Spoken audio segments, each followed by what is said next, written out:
The spectral frequency display is a tool that allows you to see the frequency and amplitude of a waveform and is useful for removing unwanted noises from recordings. While the waveform is open, click the spectral frequency display icon located at the top left side. Let's listen to this audio file. And you get that emotional bond with people, and you really see this stuff first. As you could hear, there's a telephone ringing in the background. The telephone signal is visible here. To remove it, we can click the paintbrush tool at the top and highlight the parts that need to be erased. Use the left and right bracket keys to increase and decrease the size of the paintbrush.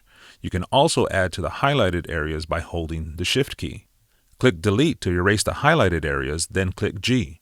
Let's listen to the new version. And you get that emotional bond with people, and you really see this stuff first. This is a great tool for removing noises, but be aware that it can also affect other frequencies like those in the voice of the speaker.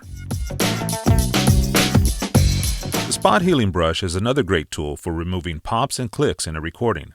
Click the spectral frequency display icon on the top left to see the frequencies and amplitude in this file. Let's give it a listen. And again, service. It's a reminder that we choose the direction that... As you can hear, there are some pops and clicks that need to be deleted. To do this, we can use the spot healing brush. Click on the icon next to the paintbrush that looks like a band-aid. There are 3 areas marked where the pops and clicks are the loudest. I'll use the spot healing brush to highlight the area where the noise is visible. The brush size can be increased or decreased by clicking the brackets on the keyboard. Let's listen to the new version. And again, serviced. It's a reminder that we choose the direction that we go. As you can hear, the pops and clicks are gone, and the rest of the file still sounds good. That's the spot healing brush in a nutshell. It's a good tool to remove short, unwanted sounds in audio files. The denoise plugin is an effective way to reduce noise in recordings. It intelligently detects background noise and removes it throughout a track. Let's listen to this example. One of the things that we also do is As you can hear, there's an air conditioner or a fan in the background that's pretty loud and distracting. As we look at the display, we can isolate the area representing the noise, which is here at the beginning. To remove the noise, we'll go to the Effects tab, then Noise Reduction, Restoration, and click Denoise.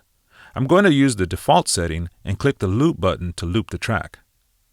The slider controls the amount of noise that I want to reduce. I'll set it to 0 and slide it to the right until the noise is gone.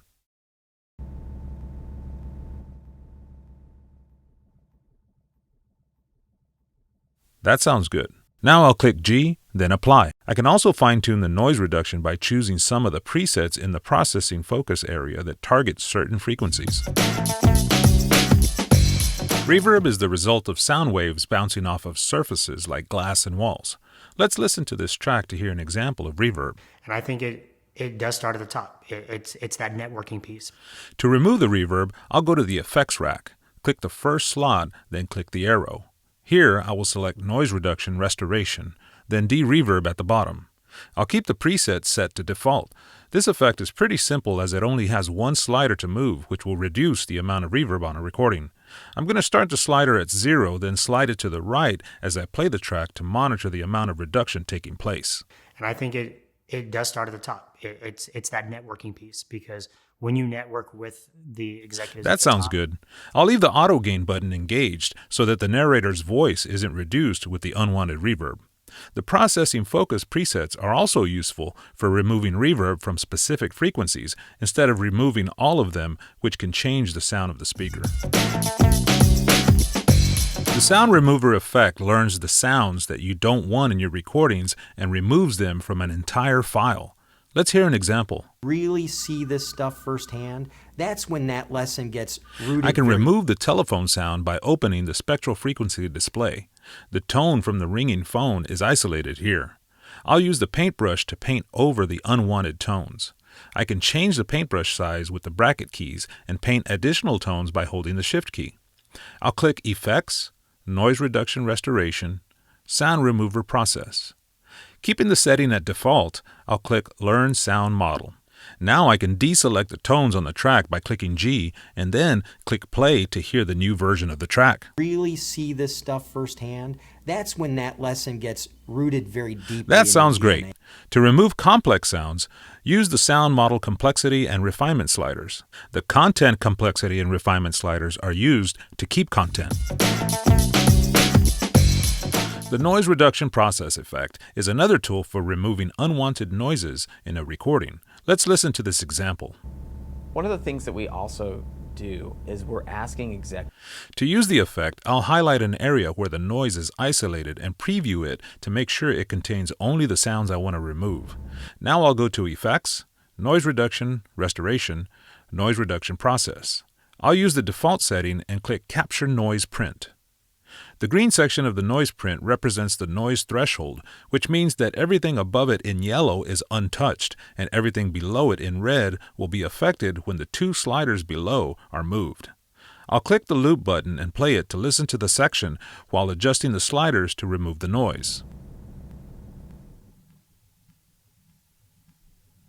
That sounds good. Now I'll deselect the highlighted area by clicking G, then Apply. One of the things The that we noise has also now been removed from the entire track. Sometimes audio is recorded too loudly and produces clipping, static, or distortion. We can see where the peaks are cut off and in a straight line in this waveform. Let's hear the example.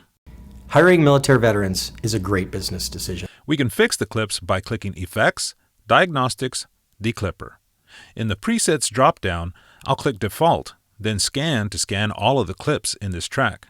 We can fine-tune the declipper by clicking Settings and adjusting the tolerance, which sets the amount of declipping. This should stay fairly low so it doesn't affect the speaking voice, and auto gain should also be engaged. In the interpolation section, cubic is a good setting for most clipping repair, but for heavy clipping or short files, FFT can be used. When using FFT, make sure that the FFT size is set to the highest possible setting. Now click Settings, Repair All. We can see that the flat peaks have been repaired. Let's listen. Hiring military veterans is a great business decision. That sounds great.